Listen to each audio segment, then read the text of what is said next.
मित्रों, क्या आपको पता है गौ माता ने समस्त स्त्रियों को ऐसा कौन सा श्राप दिया था जिसकी वजह से आज तक समस्त नारी जाति व श्राप भोगना पड़ रहा है। गौ माता का एक ऐसा श्राप जिसे टाला नहीं जा सका। दोस्तों, वह श्राप कौन सा था? जानने के लिए वीडियो को पूरा जरूर देखें। गौ माता ने समस्त स्त्रियों को ऐसा कौन सा श्राप दिया था दोस्तों? एक समय की बात है जब भगवान श्री कृष्ण अपनी राजगद्दी पर विराजमान थे, तब उनके पास देवर्षि नारद मुनि आती है और कहते हैं, हे प्रभु, मैं आज मृत्यु लोक में भ्रमण कर रहा था। तभी एक स्त्री ने पूछा कि पहले स्त्रियों के बच्चे होते थे तो वह पैदा होते ही चलने लगते थे, परंतु अब ऐसा नहीं है। यह क्यों प्रभु? मुझे इस प्रश्न का उत्तर याद नहीं था, इसलिए मैं आपके पास आई। कृपया मुझे इस प्रश्न का उत्तर बताएं। श्री कृष्ण कहते हैं, हे देवर्षि, तुम्हारा यह प्रश्न समस्त स्त्री जाति के लिए अत्यंत महत्वपूर्ण है। अगर तुम इस प्रश्न के उत्तर को जानना चाहते हो तो ठीक है, मैं तुम्हें एक कथा सुनाता हूं। तुमको इस कथा के माध्यम से पता चल जाएगा कि किस वजह से अब स्त्रियों का बच्चा पैदा होते ही चल नहीं पाता है। तब देवर्षि नारद कहती हैं कि प्रभु, मैं इस कथा को पूरा सुनूंगी। कृपया आप कथा को सुनाएं दोस्तों। अगर आप भी जानना चाहते हैं कि इस प्रश्न का उत्तर क्या है, तो मित्रों वीडियो को आखिरी तक जरूर देखें और वीडियो को लाइक अवश्य करिएगा। तो मित्रों, श्री कृष्ण कहते हैं, हे देवर्ष, एक नगर में एक रामचंद्र नामक व्यक्ति रहता था। रामचंद्र एक स्वार्थी व्यक्ति था। रामचंद्र के पास में एक गाय थी। वह गाय दूध देती थी और रामचंद्र उस गाय को हरा भरा चारा खिलाकर उसका दूध निकाल करके उस दूध का बिक्री किया करता था। रामचंद्र गाय का दूध खुद भी पीता था और अपने परिवार वालों को भी पिलाता था। गाय के दूध की वजह से ही रामचंद्र अपने घर की दिनचर्या चलाता था। रामचंद्र का समय इसी तरह से व्यतीत हो रहा था। कुछ दिनों के बाद एक समय ऐसा आया कि जब रामचंद्र को गाय ने दूध देना बंद कर दिया। जैसे ही गाय ने दूध देना बंद कर दिया, तो इधर रामचंद्र ने उस गाय को चारा डालना बंद कर दिया। और एक दिन ऐसा आ गया कि उस दिन रामचंद्र ने गाय को बहुत मारा पीटा और उसने उस गाय को घर से ले जाकर जंगल में छोड़ दिया। अब वह गाय बेचारी अकेली पड़ गई। बेचारी अकेली जंगल में इधर उधर घूमती फिरती है और एक दिन जंगल में बने एक मंदिर के पास में पहुंचती है और भगवान से विनती करते हुए कहती हैं, हे भगवान, मैं आपसे यह नीति करती हूं कि हमें गाय की योनि में डालकर कितना गलत काम किया है। श्री कृष्ण कहते हैं, ही देवर्षि।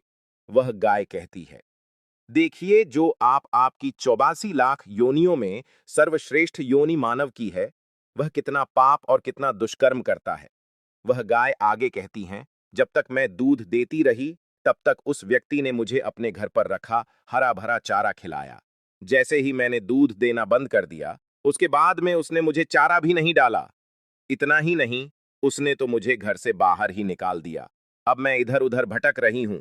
अब जंगल में चारा खा खा करके, जंग में घास खा करके मैं अपने पेट को भरती हो। हे भगवान, आपने जो सर्वश्रेष्ठ योनि बनाई है, यह तो कितनी स्वार्थी और लालची योनि है। श्री कृष्ण कहते हैं कि ही देवर्षि नारद, धीरे धीरे समय व्यतीत होता चला गया। गाय बेचारी इधर उधर भटकती रही। जब भी वह गाय रामचंद्र के द्वार पर आ जाती है, तो रामचंद्र ने लाठी लेकर के उस गाय को जंगल की तरफ, खेतों की तरफ भागा करके आता है। श्री कृष्ण कहते हैं, ही देवश्री, धीरे धीरे जब वह गाय एक दिन गर्भवती हो जाती है, तो अब जैसे ही 3-4 महीने का गर्भ हुआ है, तो उसी जंगल से एक स्त्री गुजर रही थी। उस स्त्री ने जैसे ही उस गाय को देखा, उसने मन में सोचा कि यह गाय तो गर्भवती है। मैं एक काम करती है, इस गाय को मैं पाल लेती हूं। जब इसका बच्चा हो जाएगा तो यही जाए मुझे दूध देने लगेगी। तब मैं इसका दूध खुद भी होंगी और साथ ही अपने परिवार वालों को भी पिलागी और बिक्री भी करूंगी। लेकिन जैसे ही वह स्त्री उस गाय को पकड़ने के लिए अपने पति को बुलाने के लिए जाती है और जब तक उसका पति वहां पर आता है, तब तक वह गाय वहां से चली जाती है। धीरे धीरे और समय व्यतीत होता गया। श्री कृष्ण कहते हैं, हे देवर्षि, जब उस गाय के प्रसव का समय नजदीक आ गया, तब वह एकांत जंगल में सुरक्षित जगह पर जाकर के उस गाय ने एक बछड़े को जन्म दिया। श्री कृष्ण कहते हैं कि ही देवर्षि, प्रसव के कुछ समय बाद वहीं स्त्री उसी जंगल में घास काटने के लिए गई हुई थी। जैसे ही उसने दूर से देखा कि एक गाय ने अपना बच्चा जन्म दिया हुआ है, तब वह स्त्री उसके पास गई और उसने ध्यान से उस गाय को देखा तो बोली कि अरे यह तो वही गाय है। इस गाय ने तो बछड़ा दे ही दिया। चलो अच्छा हुआ। वह स्त्री सोचती है, अब मैं इस गाय को पकड़कर अपने घर पर अवश्य ले जाऊंगी। जैसे ही वह स्त्री उस गाय के पास से अपने पति को बुलाने के लिए जाने लगती है, तभी गाय ने उसी समय उस स्त्री से कहती है, बहन, आज तुम हमारे ऊपर एक परोपकार कर दो। यह मेनर जो बच्चा है, ये पीछे पड़ा हुआ है। इसे उठाकर कि तुम मेरी गर्दन के ऊपर रख दो। मैं अपने बच्चे को लेकर कि किसी सुरक्षित जगह पर चली जाऊंगी, क्योंकि यह मेरा बच्चा 8 महीने बाद चलने लायक हो पाएगा। 8 महीने बाद अपने पैरों पर चलेगा। श्री कृष्ण कहते हैं, ही देवर्षि नारद, जैसा अब भी है ऐसा पहले नहीं था। पहले गाय का बच्चा 8 महीने के बाद ही अपने पैरों पर चलने लायक हुआ करता था। श्री कृष्ण कहते हैं, हे देवर्षि, लेकिन जैसे ही उस स्त्री ने गाय की बात सुनी तो बहुत बहुत जोर जोर से हंसने लगी और कहने लगी, तुम्हारा बच्चा इतना गंदा है, इतनी गंदगी में पड़ा है, मैं तुम्हारे बच्चे को उठा करके तुम्हारे कंधे पर क्यों रखूं? मैं तुम्हारे ऊपर यह परोपकार क्यों करूं? जैसे ही उस स्त्री ने उस गाय का बहुत मजाक बनाया, उस समय गाय बेचारी असहाय थी। वह अपने बच्चे को उठा नहीं सकती थी। श्री कृष्ण कहे हैं कि हे देवर्षि, उसी समय दुखी होकर कि गाय ने श्राप दे दिया। उसने श्राप देते हुए कहा कि जाओ, आज तुम्हारा बच्चा जन्म लेने के बाद तुरंत चलने लगता है, लेकिन आज मैं श्राप देती हूं, तुम्हारा बच्चा जन्म लेने की 10 महीने बाद ही अपने पैरों पर चलने लायक होगा। और जो यह मेरा बच्चा आज चल नहीं पा रहा है, और यह आज के बाद पैदा होते ही बहुत जल्द अपने पैरों पर चलने लायक हो जाएगा।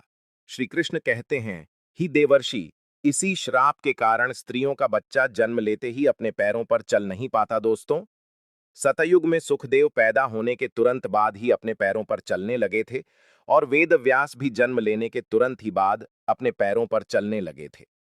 यह बात तो सतयुग की थी, लेकिन कलयुग में ऐसा नहीं है। कलयुग में बच्चे को अपने पैरों पर चलने के लिए कम से कम 9 से 10 महीने लग जाते। इसका कारण यही है क्योंकि गाय ने समस्त स्त्री जाति को श्राप दे दिया था। उसी दिन से समस्त स्त्रियों की जो बच्चे पैदा होते ही चलने लग जाते थे, उनकी प्रक्रिया वहीं पर रुक गई। गाय के श्राप के कारण ही स्त्री का बच्चा 910 महीने बाद ही चलने लायक, अपने पैरों पर खड़े होने लायक बन पाता है, और गाय का बच्चा उसी दिन से अपने पैरों पर चलने लायक हो जाता है। इसीलिए किसी की आत्मा को कष्ट नहीं देना चाहिए, और यही सनातन धर्म का सबसे बड़ा धर्म है। गोस्वामी तुलसीदास ने लिखा है, पर हिट सरल धर्म नहीं दोस्तों, दूसरे के दुख में दुखी हो जाना, दूसरे के काम आना सबसे बड़ा धर्म माना गया है। तो इसलिए हमें असहाय पशु की, पक्षियों की सहायता करनी चाहिए। गाय के श्राप की वजह से ही जितनी भी पशु पक्षी हैं, उन सबके बच्चे जन्म लेने के तुरंत बाद चलने लग जाते हैं। लेकिन स्त्रियों के बच्चों पर इसका विपरीत प्रभाव पड़ा कि जन्म के तुरंत बाद स्त्री का बच्चा चलने लायक नहीं बन पाता। एक स्त्री की गलती से आज समस्त मानव जाति की महिलाओं को श्राप का खामियाजा आज भी भुगतना पड़ रहा है। मित्रों, आपको यह जानकारी कैसी लगी, हमें कमेंट में अवश्य बताइएगा, और कमेंट में जय श्री राम अवश्य लिखना। साथ ही अगर आप हमारा चैनल पर नए हैं तो चैनल को सब्सक्राइब अवश्य कर लेना, हो सके तो इस वीडियो को ज्यादा से ज्यादा लोगों तक शेयर अवश्य करें। वीडियो देखने के लिए आपको दिल से बहुत बहुत धन्यवाद।